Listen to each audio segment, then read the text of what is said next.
So agenda, we'll just do a quick round of intros, and then we'll talk about short-term rental tools, guest communication, dynamic pricing, expense management, making sure you can keep your expenses low while getting your revenues up, and some different property management system options you can use that are relatively inexpensive. Like I think I paid $50 a month for my 2 properties, which is way cheaper than paying a property manager. Sorry, we have one in the room. But it's all good. Like there's a time and a place for both. Absolutely. Right. Not everyone has time to do their own. Oh, there's people who want to join the call. Let me let in. All right, and then yeah, we'll just keep rolling. So we'll just do some quick intros. Oh, there's Landon. Okay. All right, well, let's do some intros. Let's see, you want to start over there? My goodness, I'm Carly. I'm a recent Bend migrant, and I'm looking to get into SDR. So I don't have one yet, but this seems perfect for me, so that I'm perfect when I start. Yeah. Yeah, so I've been here for 2 months. We're so glad you finally made it. Thank Hey there, my name is Cheryl Wakeford. I've been doing real estate for about 10 years. I've done VRRs, flips, new construction. And I'm interested in STRs. I have a few properties in Austin that are within 10 minutes of downtown, but they're not in that core. So I don't know if they would be really good, strong, versus just a long-term, mid-term rental. So I'm very interested in this presentation to see if that would work. And mine is in La Pine, which is not a prime market. So we can speak to that. The numbers are way better than anyone would expect from La Pine. All right, Brady. My name is Brady. Live in Redmond. We have a small ADU short-term rental on our property that we self-manage. So I'm just hoping to learn some tricks. Yeah, increase the revenue.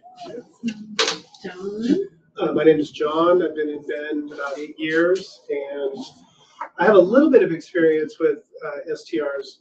This was many years ago. I managed a house for my family, and it was like just a big house, but we had some bad experiences, so stopped doing that. And now the house we have here in Bend, we're thinking about at some point renting it. It might be a short term, it might be a midterm, so that's why I'm here, just wanting to learn more. So thanks. Yeah. Corey. I'm Corey. I'm also an agent here with Sarah and Suzanne. So I take their brains and take advantage of everything they offer. I have only owned long-term rentals so far. I have a few in the Midwest, and I have one here in Bend. But yeah, interested in short-term rental options as well. So. And Caitlin. Hi, I'm Caitlin Dudley. I own a short-term rental property management company here in Central Oregon called Soul Path Properties. I'm at 9 doors right now. I'm looking to grow, and I'm always looking to better my service for my clients, higher occupancy, and make them very happy. So, I love it. Yes. Awesome. Okay, let's go top to bottom. Amy, welcome. Tell us a little bit about you. Do you own any STRs and what you're hoping to learn today? Hi, thank you. And I apologize that I'm not in video or in person. I am also somewhat multitasking, working my 9-to-5 job right now, but definitely paying a lot more attention to this right now than in work. I do not own any STRs at the moment. Very much a newbie, just looking to gain as much knowledge as I can. So looking forward to learning as much as I can from all the folks in this groups here. Okay, we're glad you're here. And then Justin, welcome. Good to see you on there. Hi, Justin's getting his facilities set up. So we're at our new Deer Lane Sun River cabin, and we have a few short-term rentals. Well, I guess right now we just have one condo at 7th Mountain short-term rental, and we live in Portland and Bend, and we just got this cabin that we're gonna short-term rent, but it has a lot of surprises, so it's probably going to be a while till we get that going. And yeah, so we're always up for learning about how to make the short-term rentals even better. Fabulous. All right, Landon, welcome. Hey guys, can you hear me okay? Yeah. Sweet. My name is Landon. I own quite a few short-term rentals, mostly down in Phoenix, Scottsdale, Arizona, as well as up in Montana. We self-manage all of them right now. And then for a while, I used to do some short-term rental consulting stuff, but I want to kind of learn maybe what's new and what I'm missing out on that we can help automate or increase revenue, of course. So, yeah. Fabulous. Mary.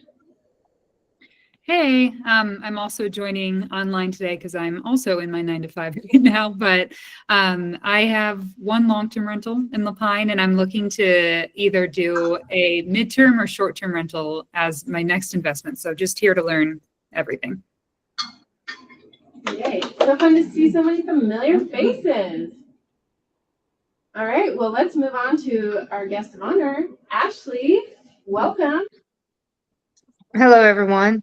Thank you, Suzanne, for having me on. Suzanne's a rock star. She gave a little background that we're in our mastermind together, and we've worked together on her short-term rentals. And it was good to hear that a lot of y'all are in it and what you're trying to look to get out of this. So hopefully everything will align with everybody's questions, and we'll have some time at the end.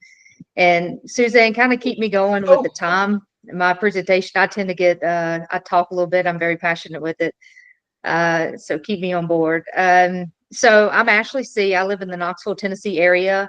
One of the best places to live. We're right next to the Smoky Mountains. It's one of the biggest attractions in the world. So I do a lot of STRs up there. As you can see, we've done a little bit. We've got long-term rentals. We've done short-term. We've done flips. We've done wholesaling. We've done a lot in real estate. And then I did property management for a while. So the one that said they do property management, it's an active job because you're constantly being a long-term property manager. You sign that lease and you hope you ain't got to deal with them for another year other than maintenance calls. But short-term, you're constantly having to look at a calendar and make sure that you're doing the best for the client. So kudos to you in that. So that's, we'll get started then. All right. Okay, moving on. Okay. Yeah, so basically I'll try to cover a lot of different topics, but I think everything that we bullet point, this is what people are looking for. How do we maximize our property's potential? We always want to make more money, drive higher bookings and profitability, simplify your business through automation, enhance guest communication, and ensure compliance with STR regulations. That's always a big one. That's the fun part, right? So right off the get-go, what's 4 game changers to turn your STR into a cash machine? And a lot of this is a 10,000-foot view, but I think it's really good value information that we can give to just try to kickstart any of y'all's businesses. So we'll move on. So the first thing when you think of anything, it doesn't matter if you're a real estate agent, if you're in long-term, short-term, everybody will say location, location, location. So where your property is located, that's a really big key area. What amenities do you have? I'll go a little bit more in depth, but what is your property or your area? What is unique to both or one or the other that would make people that want to go purchase a hotel want to stop and go purchase your home? So you have to start thinking from a different perspective. Nightly pricing, how to control that, how to get the most out of it and optimize it. And the last is automation and tools. Okay, hang on. Doing lots of things here. All right, there we go. Yeah. So the big thing with location, I always tell everybody buy with strategy. The way the market seems uneasy, it's a lot of fear mongering with STRs that they're dying, they're dead. But if you really go out in the market and buy a property, and this is what I tell my clients that said, I want to buy STRs, let me go. I said, buy the property that would make sense as a long-term rental. And if the numbers make sense as a long-term rental, then purchase it. And then if you make it into an STR and it doesn't do well, you can convert back and still make money. Unfortunately, in my area, none of that makes sense as a long-term rental. So I can't always, it works if you're buying in certain areas, but for mine, they're all overpriced, but they know they're in a tourist attraction area. What does your property offer in the area? Like I just stated, we have the Smoky Mountains. Dolly Parton put that on the map. But also think about the history, there should be a reason that people are coming. Is there jobs coming in that you know that they have corporate people coming in, but they don't stay that long? There's places to attract to that. Also, start looking at the small city and rural areas. A lot of them, the cities are restricting it so much, the STRs, that they don't care about the county. So you may be able to slide in and get a property in the county that the city don't really care about, and you can make just as much money because people don't mind commuting at this point. In some areas like myself in the South, we drive everywhere. We're not the luxury of New York or somewhere that has lots of public transportation. And then try to look somewhere that's low restriction areas, somewhere that you may start. If you're looking for a different area outside of where you live, start going and looking at the council meetings. Call the restriction, no, what do they call it? Zoning boards. Start calling them and see if there's anything on the docket to discuss zoning changes or anything that they have with STRs. So people always come to me and like, tell me where to buy. I'm not in that specialty of telling you where to buy, but I like to just give you enough information to tell you where to go to make sure you're buying in the right location. And so one thing that we recommend here, depending on your goals, is like anything outside the city limits of Bend proper, which you can see on Deschutes County information, is like fair game. So you can get your certificate of occupancy, whatever certificate of authority. Then you just have to submit quarterly reports for your earnings, and it's super easy. So, and then there's places like Sun River where Justin and Ann are, where there's no restrictions. There's places like that here in Bend as well, like Mount Bachelor Village, Tethero, and a few other places that don't have any restrictions, but for the most part within tourist areas, there's going to be restrictions within the cities. Okay, amenities. How can we set y'all apart to be profitable? So I try to tell y'all, put yourself in the guest experience when you're looking at it. When you're scrolling through Vrbo, Airbnb, and any of these sites, what would make your property pop out from anybody else's? And then you're creating an experience for the guests. So you're now memory makers for somebody. So when they come to your property, how do you feel when you walk in your property? Because right now, when I walk in my properties, I think of work because you always are there to do the repairs. But when I first bought the properties, I remember how I felt walking in and just thinking, I don't have to clean this place. I can just come relax. I like the fire. So imagine how that feeling felt. And that's how you're going to transpose that to your listing and try to pull people into that feeling, because we buy based on feelings, right? So don't make it just like another hotel and a snapshot of your neighbor. You want to make it stand out. I put in here, a lot of places have a lot of history, industrial areas where they're building, they want to bring people to the area. They still look for short-term rentals until the company can get them placed somewhere. Local attractions. When it comes to furnishings, that's kind of your preference. I'm not a designer, but I know a lot of people are really good at that. I always phone a friend on that stuff. But just make sure you have the right things. Go look at what your neighbors that are doing really well, what did they have that will be different than yours? If you have a IKEA sofa, but someone had a leather one that was electric, I think someone would pick the electric one, depending on the person. Theming your properties. I have one friend that it was pretty cute. She did, what was it? Bigfoot. So every picture she had, she dressed up in a Bigfoot outfit and took pictures of herself throughout the house in the Bigfoot. And I thought that was beautiful. So she put herself on the front porch, drinking coffee in a Bigfoot. Then she took pictures of the bed with her on it, and then in the tub and stuff. So things that just makes it stand out. She buys places that's in history areas. So she does shadow cutouts. She'll go to local libraries and thrift shops and buy stuff to try to bring the history of the place to things. You don't have to go that far out, but I think it's set your place apart from others. Games and entertainments. Up here, they love video games, pool tables, air hockeys, The other thing is, of course, hot tubs. Everybody loves that up here. But start thinking about these things. What do you want to put in your property? And then landscaping. For me, when I think of landscaping, it's the mountain views. But for different areas out west, actually, based on Suzanne's pictures, y'all have beautiful mountain views. So if your properties have those, definitely highlight it. Don't just take a picture of the front of the property. This is not, you don't have to be a realtor by those laws where you have to take a front picture of the house. You can actually take a picture of the mountains and make that be your main post. Okay. So maximizing earning through nightly pricing. So we did talk about dynamic pricing. Suzanne, I'll go a little bit more in depth.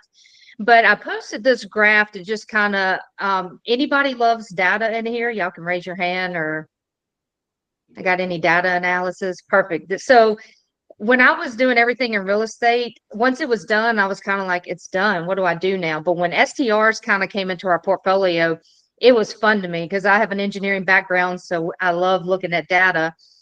So I track everything with my STR, expenses, nightly rates, the occupancy, and then I trend it. And now I've got several years, so I know kind of how to judge every month for my property. But I wanted to kind of show, to the left is your daily rate. So that's how much it costs per night for your property. To the right of the graph shows the occupancy. So the red line shows the occupancy rate. And down below on the x-axis is the month in which, you're renting.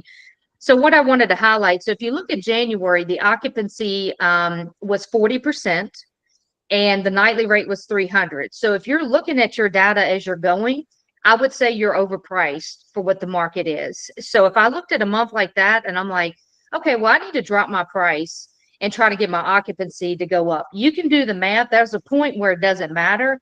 But something this extreme, you would say, okay, I need to make some adjustments quickly because I'm losing out on this occupancy. And then if you look at June, you can see it was 100% occupancy, which some people would look at that and be like, that's fantastic. I was 100% booked, but then you see you only made $200 per night. Well, I would say if you booked up to 100%, you're maybe too cheap. So then you would have to look at, well, I might have could have got $250 per night at an 80% occupancy or an 87%.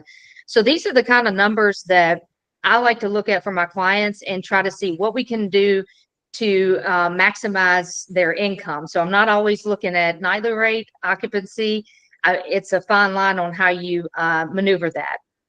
So dynamic pricing is definitely something you want to add to your portfolio, or not portfolio, your automation cards, what you have in your deck of cards, because a lot of people are like, well, I just went on Airbnb and I put $150, but that's $150 for 30 nights. Dynamic pricing, are a lot of y'all familiar with that? Yes. I get some heads. Okay, good. So you know the power of how you could be losing money if you don't have that the ability to maneuver the pricing. Another thing with dynamic pricing, when I do a one-on-one call throughout the process, and one of them is going over their dynamic pricing with them and talking about all their settings. And one of them, for another client, we were looking at some of the holidays that showed up, and they did allowed 2-night bookings for these holidays. Well, I said, you just lost $1,000, because whenever someone comes into those races in the area that they're at, they will book longer days. But someone came in and just booked 2 days at the high price. If they had set a 3-day minimum for those days, they would have picked up another $1,000 easily, because I had looked at their last year's data and someone had booked for that length of time. So when you're looking at things like that, it really matters to focus on where your holidays are. Optimize your orphan nights. Orphan night is if you're booked Monday through Wednesday and then Friday through Saturday, you have Thursday that's vacant. This is a tolerance, risk tolerance date. My orphan dates, I go ahead and I allow them to book 1 night. They pay the same amount for cleaning fee. I don't let orphan nights be shown ahead of time, because people will have time to book a party in our area. So orphan nights, I'll go ahead and I'll allow that to be done. If you're like, well, I like a 4-night minimum, but let's say you have 2 nights that are free, go ahead and just let someone book that for 2 nights. But like I said, that's your risk tolerance. You do what you feel comfortable with. And I work with everybody the same. And I'm like, it's whatever you feel comfortable with. Don't let me pressure you. But this is what I would think if you want to optimize the money. But if you know your area and you're like, nope, there's too many younger kids, they want to party, it's too much of a risk for me, by all means, don't do that. And then analyze your data. I've talked about that. A lot of softwares, we'll go over some. You can download it and create your own spreadsheets. A lot of them, they already have a menu that you can look at it per month, but I like it to physically be charted like this, and not all systems will be, and I'll show you an example of what I created in Excel, just because I like to look at every possibility for my data. And then holidays and events, dynamic pricing does the best it can to go out in the community and find all the holidays and dates. But they have a new feature now that you can go in and actually, if you don't see a holiday or a date that you know, maybe it's just something local, but no one else has picked up on it, you can go in and they'll add certain times for a holiday and date. And then you can start adjusting if you want to go up higher during those times. One client we did find a holiday that area had not captured. So it was pretty good to know your systems and the options that you can do to create that. Any questions on this?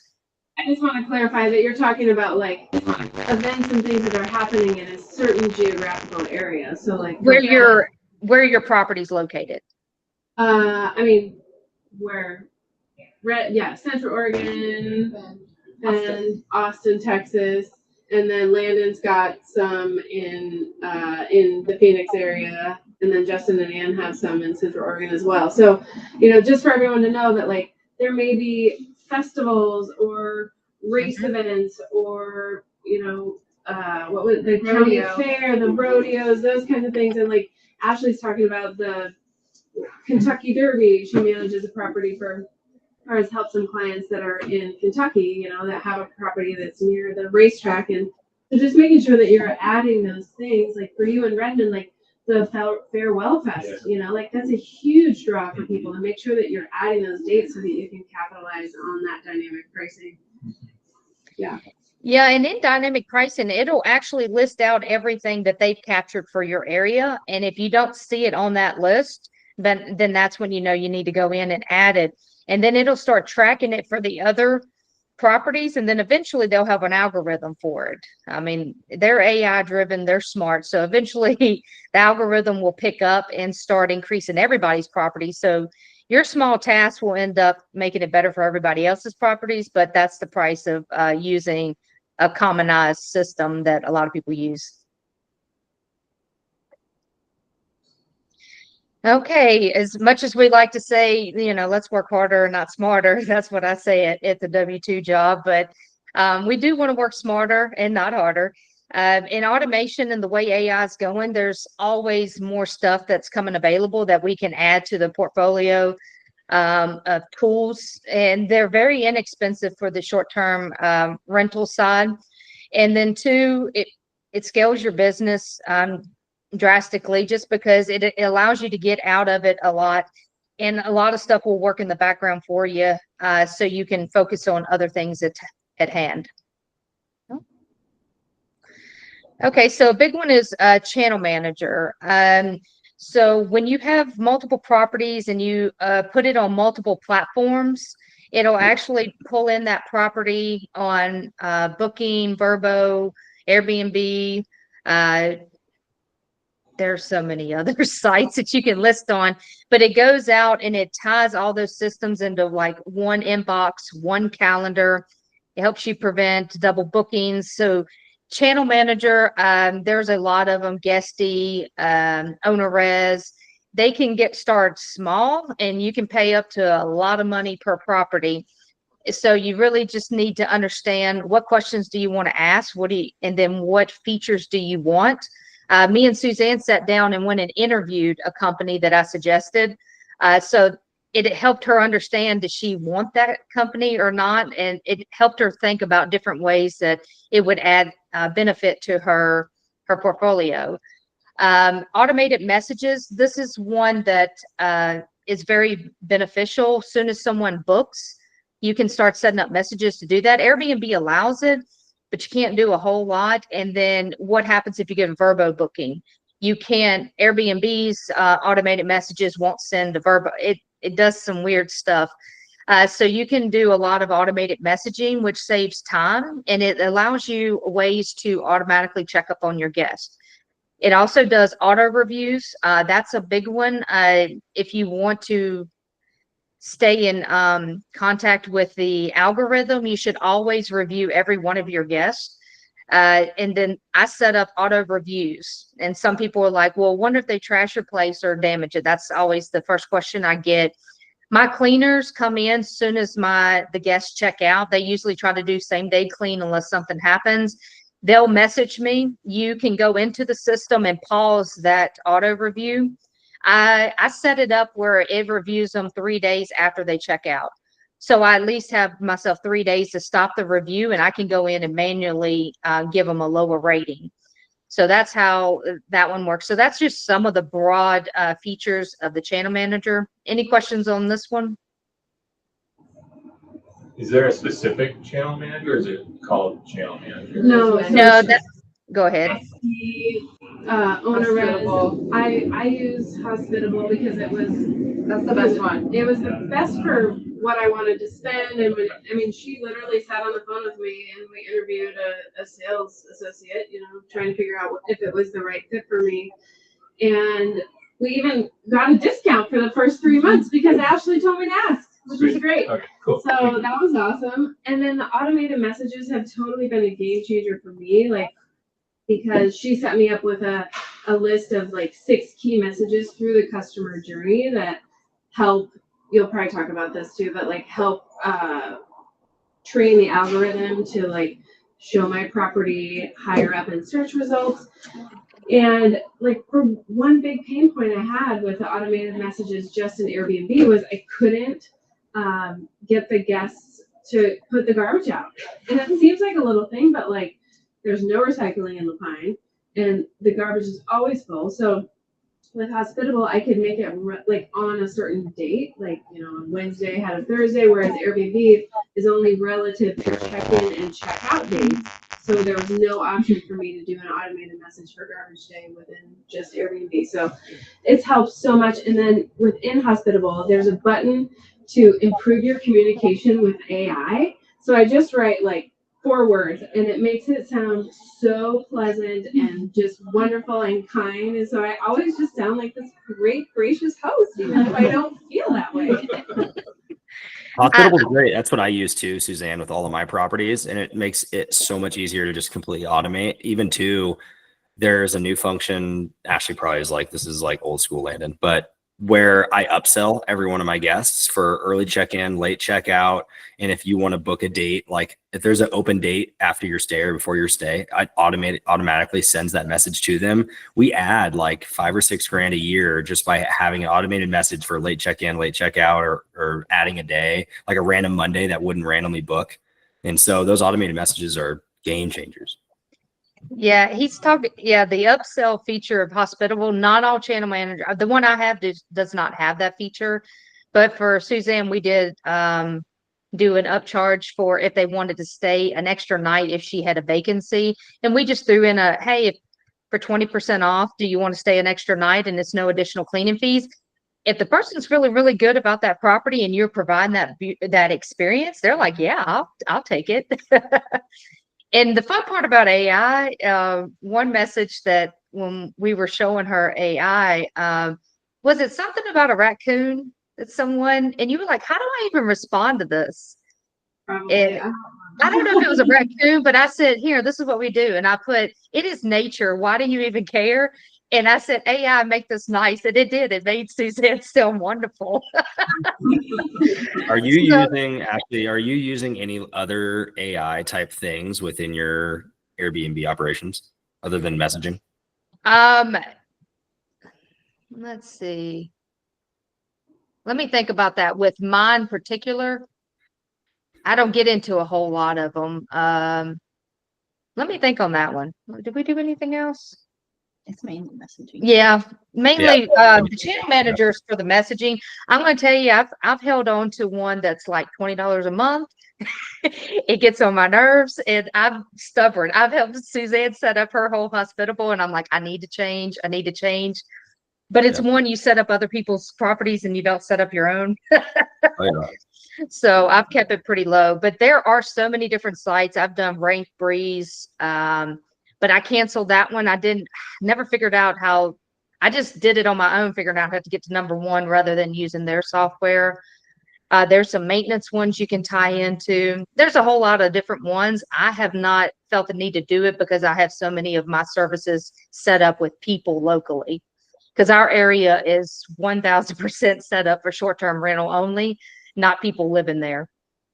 So there's a lot of services I purchased just in the Smokies. One thing the channel manager also helped me with that was huge was I get direct bookings. So people that have, stayed there before, their family members or whatever. And I used to like keep track of that sort of on the Airbnb calendar. And one time I didn't, and then I had a double booking and it was a disaster. And thank God I had Ashley because she helped me so much. Like I literally had two people in my house at the same time that didn't know each other. Anyways, she helped me. But now any direct booking, I can enter into the channel manager as my own booking, and then they get all the same automated messaging as any Airbnb or VRBO guest, which has been huge. We ended up getting a 5-star for that one with the double booking. I have a quick question regarding, and this can wait. Yeah, that guy called back. It was pretty awesome. He was just like, "Hey, thanks so much." This can wait till the end too if you want, but I just this morning legit got denied. I had a direct like a $14,000 direct booking over the month of June at one of my properties. They stayed, they left, but at one point they decided they didn't want to use a portion of the property and were demanding like a refund for a portion of it. So it was again direct booking. So I didn't give it to them. And this morning they filed a dispute against their credit card, and I lost $2,300 that they disputed. And so have you dealt with any of that kind of stuff in mitigating? I have not. I've never heard of someone saying I didn't use it, but I don't know what your property entails. But if they stayed, I would have went and just said, "Hey, these are the book." They actually stayed at my property. Here's because I have keypads that record in and out. I have camera recording. So I would go back and fight it and just say, no, they were physically at this property. And at this point, they're fraud. That's fraud. That's exactly. I did. I provided all that information and they didn't approve it. So it was wow. Yeah, kind of crazy. You don't know. I mean, a lawyer would. That's probably about $2,000 retainer. Yeah, it ain't worth my time, but yeah, I've never dealt with that one. That one's tough. Going on. Right. So going into more in dynamic pricing, you can optimize your nightly rates. This is all under the automation. So for cleaners, we've tried Turno with another client we work with because I didn't know any cleaners. I Googled it. I searched the area. I couldn't find nothing, but I went to this app and then it actually works pretty good. They gave her 3 options. If the first person doesn't show up, then they call the second one immediately. So she's still using this site and has kept up with the cleaners, and it's worked out really well. So all these little apps don't cost us much. So I like them. The way they're making things cheaper and a little bit more accessible so you can go and find things in your communities. Security systems, cameras. Right now, you can keep them on your property. You just can't have them pointing at anything like a hot tub or somewhere where they could be privacy. One property I went to go rent one time, it had outdoor showers. I was like, that's pretty cool, but that would be a place you couldn't put cameras. If they report you, Airbnb will just knock you off their site, but they can't stop you from renting your property. You could still use other systems. Keyless entry locks. I use this Schlage. I want to say Schlag because that's our mentor. So I always mess up the pronunciation. But I use this lock that's on Wi-Fi, and then I program the cleaners codes, my maintenance codes, my pesticide code, and then all my repair guys, and then the guests have a code that changes. So if the camera, I don't pick up on it sometimes, at least my phone will ding and say, lock at the property, and it'll say guest, it'll say cleaner. So at least I know that people are in there. And it's good for the one property. I don't even put cameras. It's a honeymoon, and I want it to be completely light. I want it to stay that way for the guests. I don't want cameras there. But that keyless entry has come in 1,000 times over, because the owner of my cleaning company thought their cleaners were there. And I was looking at the phone thing, and I was like, they're not there yet. So it just helps you to keep things accountable. For vendors, you can automate routine items. If you have vendors, some of the channel managers, you can set all that up, and they'll get notifications. If you're running a property management, you may want to get a channel manager that actually caters to managers.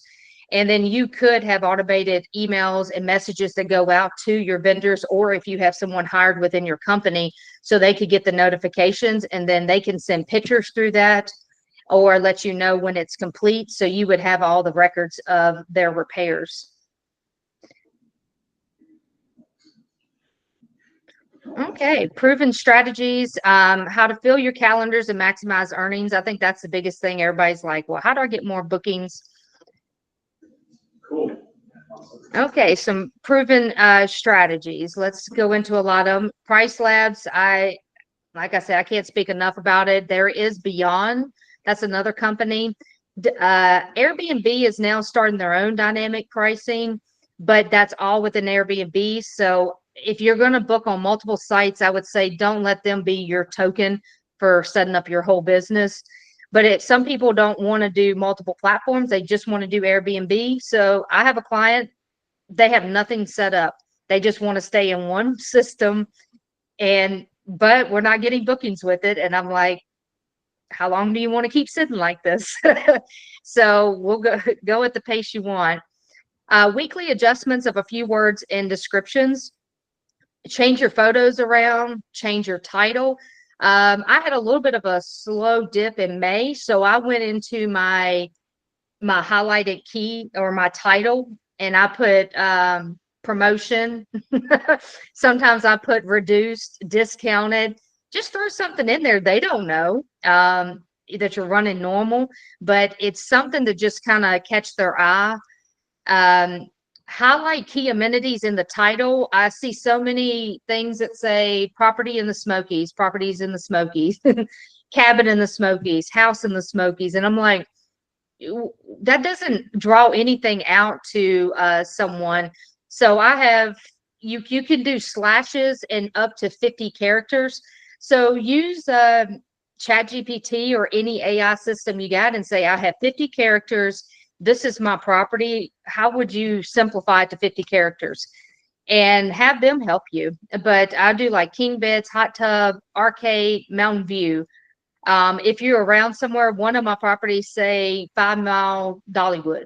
It's kind of a lot of abbreviations, but people get the point of where my property is located. And then one thing I was telling Suzanne, when everybody gets their properties, a lot of times we don't tend to share. But if you're proud of your property and you know you're doing the right thing, go share your property and tell your friends and family to go heart it. Airbnb changes their algorithm so much, but a lot of times hearting that property helps, and go in and heart your own property. And we went in, and one of Suzanne's messages, and as soon as they check in or as soon as they book, they get a automatic message. Thank you for booking. Here's your dates. And it says, hey, for ease, in case you need to come back to the listing, please take a moment to go heart the property. And what it'll do is when you search the area, in case you can't find the property, it'll bring it back up to the top of your page. So in turn, it's helping them, but it's also everybody that books your property is getting a heart, and that always helps the algorithm and helps you become a guest favorite. So that's just some small thing that you can ask your guests to do. And it doesn't take a lot of time, and your automated messages are doing that. Suzanne's not typing that every time. That's one of my favorite hacks that you taught me, to train the algorithm and keep it, higher up in search results. And it's so easy, you're telling the guests their benefit of like why they would want to do it, but really it's helping get the search results higher. Absolutely. Okay, so some of you didn't have short-term rentals. When I go and speak at events, the biggest questions I get is, well, give me your comps. How do you know to run comps and all this? So I throw this free page out here to tell you, how do you go out and get pricing comps? Are there a lot of systems? I've listed a few on here that you can go and get comps, but I've tested all of these with my properties. They don't record exactly what I make. So I find that Rabu, if I run the comps for one of my properties, it gives me the gross minus what I get in cleaning fees. The other one, it says I should be making more than what I'm making. So a lot of these, if you are basing everything on this, especially with your bank loans and all that, really just be cautious and maybe take that. And I tell everybody, take that rate and do it by 60%. If you can make that property work at a 60% occupancy, then go with that number. And the easiest way when someone calls me is like, hey, will this even make money? I think we were at one of our mastermind events, and one of the people just came up to me while I was in the back room and said, hey, I got this property through family. Would this make money? And I was like, okay. So I went and just Airbnb. I typed in their address. And I said, I want to stay 3 nights. And I said, flexible. I don't care what month. And so it would bring up properties around me. And at least I would see how much they were renting per night. And then I will click on their calendar and act like I want to reserve. And then a lot of times you used to find their cleaning rate. Now it's included on a lot of areas. And then you can look at their calendar. It'll show gray. That means it's booked. But if you click on their calendar and it's solid white and you start seeing that from multiple properties, that means that is not a high booking area. So that's just a quick way that you can go through and get free comps without spending $99 per zip code or astronomical amount of money for a lot of these systems. Rabu is free. It'll get you down and dirty on how to do it, because I was running comps for people that were wholesaling. So it helped me just get some quick numbers, but I would go out and get 10 properties in the area. And then Rabu will tell you all the amenities, and you can go in there. If you don't have a hot tub, you can click out all the ones that don't have a pool and a hot tub, and you'll see your numbers start shrinking. But that's just ways to kind of help the ones that's looking to get into STR. I know one said that they have a property and they're looking to convert it. So this would be a good way to kind of go out and get a baseline of your data. Any questions on this? I have a quick one. Have you used, and I forget what it is called, but it's through Price Labs. I think it's called Price Labs Market Dashboard, that allows you to, you get 1 free per. And so I've had to purchase it now, but it downloads every Airbnb in that zip code, and then you can create filters within your Excel spreadsheet. Have you used Price Labs Market Dashboard? That's what I typically use as like an enemy method to comp out properties. I haven't personally used it for myself. I use the one that says help me set my price, and then I'll go in and circle the neighborhood, and then I'll use that because I think, Suzanne, when you bought your new one, we went in and did that through Price Labs to kind of get an idea of where to set your pricing. So I've not done the one where you download everything and do a data analysis on that, but I do the quick and dirty one that they provide. Okay. And Price Labs too have really good videos and tutorials on a lot of stuff too. That's another reason I like a lot of these systems. They've thought of good ways to give you some good training. Cool. Thank you. Okay, guest communication. So you have, if you're booking, you should have about 100 or more a year in guest feedback or guests coming in and out of your home. They're your greatest assets. Don't be afraid to ask them things and get their feedback right away, because when people start working with me, the first message I add to their automated messages is, if you at the end, I'm like, hey, just so we can continue our guest experience, is there anything that you would see or anything you think would add value to the home that you would suggest to us so we can keep improving? Why not ask these guests what they want and what they see? And sometimes it's gonna open up a door, but a lot of times I get really good responses because they feel like they're adding value to something that you're trying to build. The people that don't want me to add that message, a lot of times I don't work with them because I'm like, you've got to be able to get their feedback, because that's only the way you're going to grow your property. You're going to go in your property and say, well, this is what they need, but why not let the 100 people that stay in your property a year tell you what they need? So don't be afraid to get that feedback from your guest. We're going to kind of re-highlight the same things, but automated messages is a big one. I send out about 5 messages to my guests before they leave. We just booked a cabin where in our backyard for 2 nights with our in-laws, and I had to ask the host what was the check-in stuff. They never once talked to me, sent me a message, didn't do anything. I was very disappointed because this is what I teach people. And for me to have to send a message the day of check-in saying, hey, can you give me the information so I can get in the property? And then they had a fire pit and it was completely overgrown. I said, look, I'm giving you 5 stars, but I just want to give you feedback that your property's overgrown. People can't get to your fire pit. And I just want to let you know, because I know your phone number's long distance. So you might want to get a mower up here. No response, crickets. So don't be those people. Try to be better than that. Respond to your guests. Get the 5-star reviews automatically. I tell my guests the scoring system, and I tell them what 5 through 1 means from Airbnb. Basically, if you get a 4 or a 3, you might as well burn the place down and start over. That's how strict a 1 through 5 means for Airbnb. And unfortunately for their algorithm, these stars are everything to us. If that's our only way of getting income, these stars are critical to our business.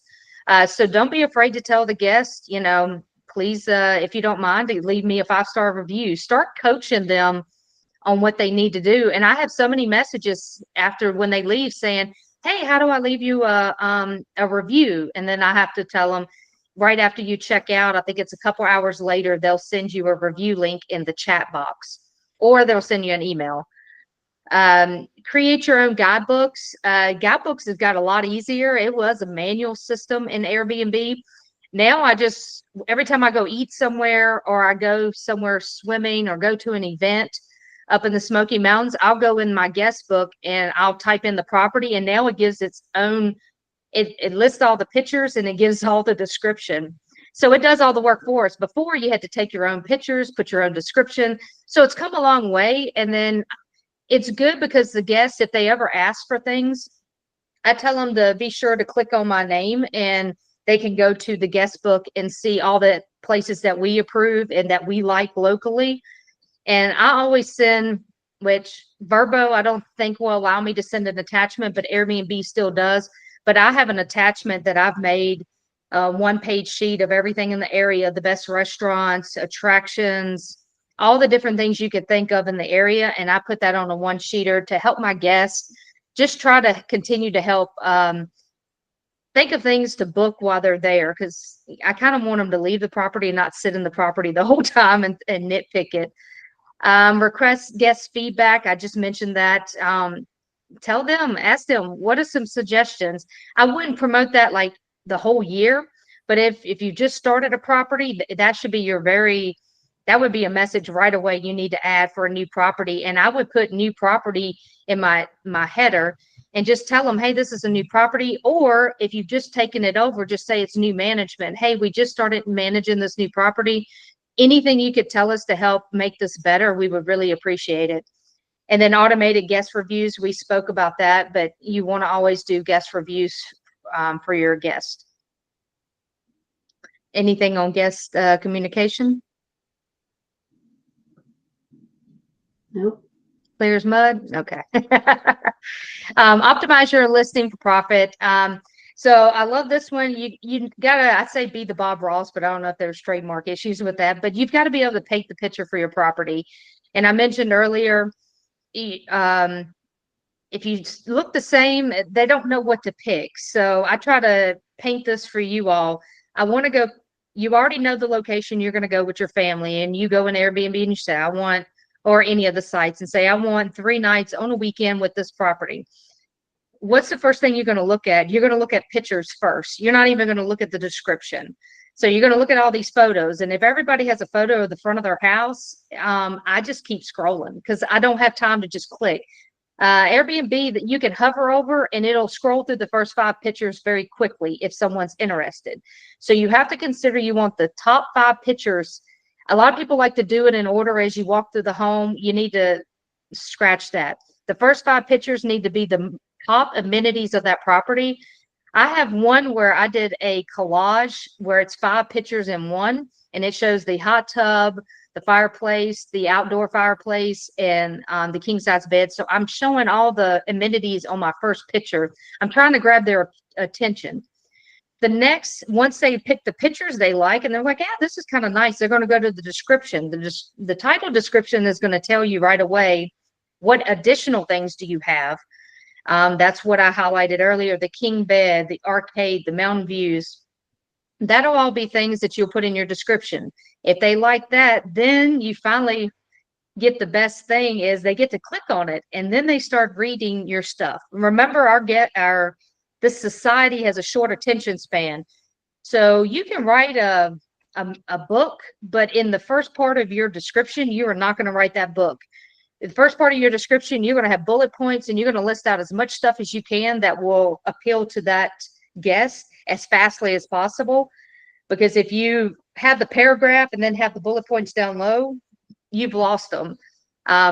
Once I've kind of picked everything, read the highlights, then most of the time I'll go book, and then I'll go back and read the long description. So I fall right in that bucket. Something has to catch my attention very quickly. So that's kind of how you have to think about how do they look at all this as a guest going through it. And then that's how you've got to make this pop for them. I think for Suzanne, we were able to get on page 1 after we went through, and I call this optimizing your listing. We went in and just, she had a really good description, but we just changed a few things and added the bullet points. And then the pictures, we moved around a little bit, but the picture sold itself, but we put it in an order that it would give us the best picture quickly. A lot of people love to put their living room, but I'm like, I've seen enough living rooms. What can you offer me around the property? Take advantage of the guest reviews. So when I come to work with someone, I go and read all their reviews. So by the time, I think the first time we talked, Suzanne, we were able to have really good conversation. She's like, how do you know so much? I was like, I read all your reviews. Your reviews are going to tell me everything I need to kind of know how you are as a host and how you're managing your property, because people love to tell the truth with certain things. So go back and read your reviews and keep up with that. And don't hesitate to respond back to the reviews, but do it in a very positive, professional way. Because remember, people are going to read the responses of the reviews. But if someone said, hey, like I just had one, I couldn't help it, the dryer went out, and I got my serviceman up there after they were able to check out, and my element blew. So they may write a review saying, hey, I didn't have a dryer. So I'm going to review back to that and just say, I just appreciate you telling me that my dryer didn't work. Apologies on not being able to get the handyman in there quickly, but we were able to get this fixed this month. I'm just going to respond back in a very genuine way, because we all know that things happen, and hopefully there's still a touch of human compassion left in all of us. But I just try to be that sweet sometimes. Now there's some people, I got a review 1 of a 1. I think it was one time because my TV's in swivel, and that my shower was smaller than what I had shown on the picture, but the picture was the same. And I was like, but they're mounted on the wall. I never said they swiveled. And Airbnb said, well, it was their experience. So now my description says these TVs do not swivel. So I bought that lesson, I guess, with that 1-star review. So, but if I didn't see that review, you got emotions behind it too. But now I know, okay, I'll just correct my listing. so this doesn't happen again. So we don't have to keep buying the same lessons. Let these people say what they want, but then let's get it going. And then the other one is be transparent. There's a lot of things we hide, and this plagued me for 2 years owning one property. We're next to a composting facility right in the middle of the city, and it stinks. But it stinks up the whole downtown of Pigeon Forge. And I was so scared, but I kept getting bad review, like this property stinks, this property stinks. And I did not want to address the elephant in the room. And finally I put on my property listing, I said, just to let you know, this is next to a composting facility. When they do start turning the compost, it smells the whole area, including this vicinity. And I have never got another review about the smell again. So sometimes I was fearing it for 2 years, just putting it out there because I was afraid I wouldn't get any bookings. But now I still get the same amount of bookings and people don't complain about it. So just be transparent and don't worry. I think I'd rather just be more honest about it and get the people that don't mind than have to hassle the people that do care about it. I think it'll work out in the end for everybody. Example of that I did here for Central Oregon that we can all relate to is like, sometimes it's going to be smoky, and that's not a reason that you get to cancel, you know, like I just want to be upfront about that. And then living on the river in La Pine, what are you going to have in May and June? Lots of mosquitoes. So that's another thing that I just put out there proactively so that I wouldn't get reviews of like, there were mosquitoes or whatever. So it's helped a lot. Okay, some cash flow strategies. I tell all my engineers this: we lead with data, not emotion. So, I when I work with people, I get their last 2 years of performance, and if you don't have it, you don't have it. But I like to get the last 2 years and do a comparison. This alone pays for me right away. And I think that was when we did the consultation, Suzanne. I was like, I already see 1 month we lost $5,000. I don't know why we lost it there, but let's go try to get it this year. And we did. We hit the number of what she hit in 2023, but somehow in 2024 didn't get it. So you can go and look in those. Hope you don't mind me saying numbers, Suzanne. Yeah, I mean, that was me before I was using Ashley. It was like, I don't know what happened. I was just like set it and forget it. I wasn't looking at my numbers and didn't know I missed out on $5,000.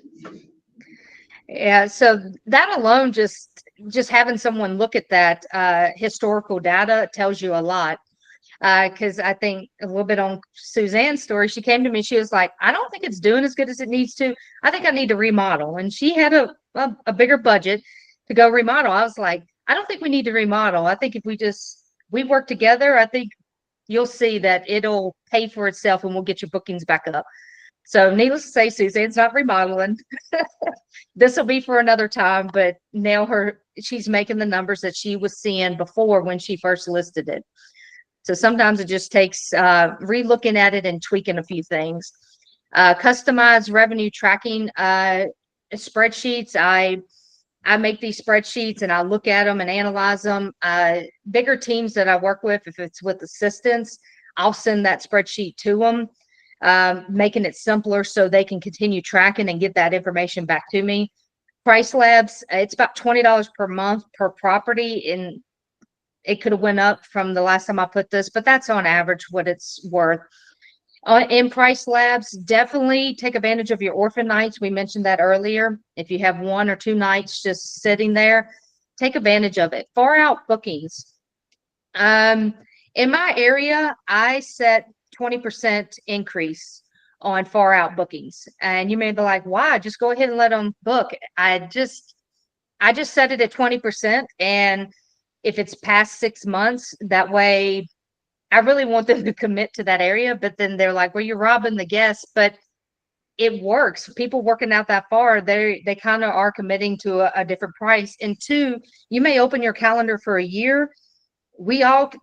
I don't know how long y'all have had your STRs, but if you lived through the COVID era, you saw nothing. And then you saw an extreme increase in bookings. If you didn't catch that wave, you lost a lot of money right away when it got back to booking pretty solid. So I like to say increase on far out bookings just because I don't know if anything in the market, presidential elections change things because people just get a little uneasy on, do I want to travel or I'm just going to wait and see what happens. So try to capture that money. Seasonal calendars. There is a function in there where you can go and preset dates. Like if you opened your calendar for a year, but you're like, my 4th of July always books, but I don't want to charge what Price Labs is. Give me about a 20% up. So that's where you can go into that seasonal and charge that. But always remember that seasonal just carries over from year to year. You can also go in there and say, I'm looking at the month of August. I'm at 10% bookings. I've got 3 weeks left. Something's wrong. You can go in that seasonal, put in August, and you can reduce everything by 20% to see if that'll just kind of pick up some movement because maybe you were overpriced compared to your area. A lot of people block out their holiday calendars, and then a week before the holiday, they open it up and up it by 40% because they're hoping that they can catch last minute guest. And it's worked in a lot of situations, but if you really need that holiday money in our area, it's nothing to make several thousand just around the Christmas for bookings. So if you don't want to risk that, then don't do that. But people do all kinds of strategies like that, blocking it, then open it up and hoping you catch last minute people. And then set up on multiple platforms. Don't hesitate to do Airbnb, Vrbo, Booking. Do understand that they charge different. I think Airbnb's 3.5%, 8% for Vrbo, and 12, maybe 10, 12%, maybe a little less for Booking. I never did Booking. They said I was fraud when I first tried to sign up, and I tried to fight them, and I was like, I'm tired of fighting it. I just won't use your system. So I never was able to get set up on booking.com. So maybe there's a trick someone can teach me on that one. So that's it for cash flow strategy. Any questions on this? No. Okay. And I just want to be clear that all these like nightly settings and everything, that's all done in Price Lab. So that's like kind of your easiest, cheapest way to set your dynamic pricing, set up your calendar right. Like even if you're not going to invest in a channel manager just yet, if you're just going to be on one platform, say Airbnb, you could just invest the $20 a month, try Price Labs, but to really learn it, I wouldn't have learned it without Ashley. Like, there's just it's user friendly, but it's very detailed, which it needs to be. But if you want to learn how to do it, they have really good tutorials, like she said, or using someone that just works in it day in and day out is also really helpful. I also want to be respectful of time. We're at 1:08. So Ashley, are you okay if I just cruise to the end, or yeah, we can.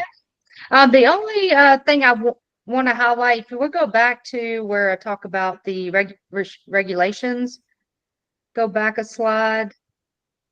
And yeah, this one.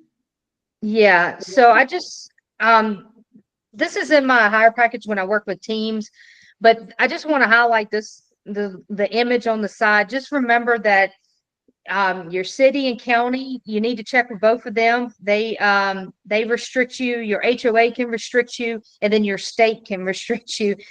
So understand that. Check all of those for the STR. The state is not going to do them, but the state wants their money. So just be aware that you need to check at least your HOA, city, and county before you start buying. That is really important, and that's to keep you safe. You don't want to overpay on a property and then find out you can't even STR to make more profit, and then you're not making money on a long-term rental. And then remitting taxes, there is softwares that you can buy that remit your taxes and set up your state and city and county taxes. I have to pay monthly taxes to the state and to the city in which I have the property. So not all states are like that. So I'm constantly writing a check every month. And then at the end of the year to the county, I have to pay another taxes on all my revenues. So they figured out a good way to get our money. And then I have HOA fees as well. So But that's all I wanted to say on that one, just to make sure everybody's really aware of that. It's different than long-term, and I just want everybody to be safe. Love it. Well, this is how to get in touch with Ashley if you're interested in just learning from her. And as I can say, like, I paid Ashley for how many days is it? 90 days of support.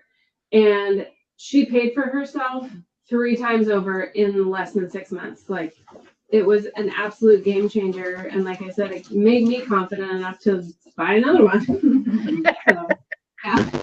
And then, yeah, she's helping on that one as well, which is awesome. So any questions online in the room? Anything that we didn't cover that you were hoping to get out of today's meeting? I think so. No? Okay. You gave a lot of great hacks and, you know, a lot of the things that, you know, already are working. And it's just a matter of setting up these systems and learning how to operate in these systems. And I think my max that I pay monthly now with Price Labs and Hospital with 2 properties is like $75, and it's so worth it. You know, again, those tools more than pay for themselves every single month, and making sure that I'm not leaving money on the table, and, you know, capturing that upsell opportunity at the beginning and end of each stay. So anything else you want to say, Ashley? No, I really appreciate y'all's time. Apologies, like I told you, I talk a lot, but I appreciate y'all having me on and allow me to give a broad overview of what we've covered. And thank you again, Suzanne, for having me. It's always fun to talk with Suzanne, and just remember to always utilize everybody in these networks, because I helped Suzanne with STR, but she turned around and helped my other half with private lending. So just always remember, this is a community and a tribe that I think Suzanne's really trying to create, and I'm just glad I could be a part of it to really help y'all today. Well, thank you. Thanks, Ashley. Thank you. How did you guys meet? We met in our mastermind, our Oh. national mastermind. Okay. Yeah, Nice. so I'm in this group with people from all over the country. So Wow. it's How many great. people are in it? There's about 60 of us in the core mastermind, and then there's a broader group of probably, I don't know, 2. It's a lot. And then there's a subset of young entrepreneurs as well. So folks, you know, 25 and under for the most part, that are creating new businesses that are real estate adjacent for the most part. So it's exciting. Is that open to anyone? Like, yeah, absolutely. We can chat. The mastermind we're in is called Freedom Life Mastermind. And so we have 2 mastermind events every single year in various parts of the country. And then outside of that, there's like the next tier, I don't know which direction, which is a little bit more broad, and we can go to any of those events. So if anyone here ever wants to go to an event to learn about creative financing, buying with seller financing and sub 2. So there's, you know, beyond just sub 2, which I know a lot of folks are in as well. And then learning how to sell and lease option in some of those markets to get 3 paydays instead of 1. You get your upfront deposit, your monthly cash flow, and then your payday at the end. It's another interesting way to manage your real estate portfolio without having to be a landlord. Suzanne, he needs to pay you for marketing, man. That sounded wonderful. That's better than he says it. Everything that he says, but I haven't applied it yet to my portfolio, except for buying some too. So, yeah. So that's that. And then speaking of the tribe, just for those of you that are local and joining us, we have 2 more Bend Power Hours here in our office with Lynn and more. So we'll be here on Tuesday of next week and the following week, talking about all things creative finance, private lending, and everything in between. So hope you can join us. Thank you. Yeah, thanks everyone for coming. Thank you, everyone. Guys, thank you. We'll see you soon. Bye. Susanna, who is her phone?